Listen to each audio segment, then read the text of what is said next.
Look at these two pictures. Same person, same genetics, but the difference? Habits. Most guys think hair loss is all genetics. It's not. You're doing this to your own head every single day. You think washing your hair every day makes it cleaner. Nah. It just kills your natural oils. That oil is what protects your scalp. Use a gentle, sulfate-free shampoo only 2 to 3 times a week. On other days, just rinse with water or use conditioner only. Your scalp will balance itself. Weak diet equals weak hair. If your diet's trash, your hair will be too. Low protein, low vitamins, no nutrients equals thin, brittle hair that won't grow. Fix.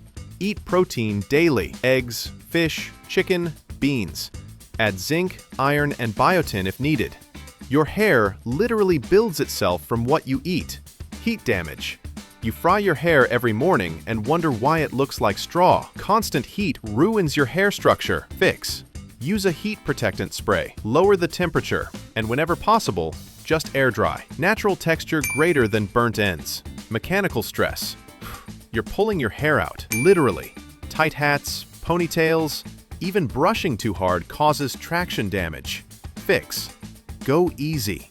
Looser hairstyles. Use wide-tooth combs.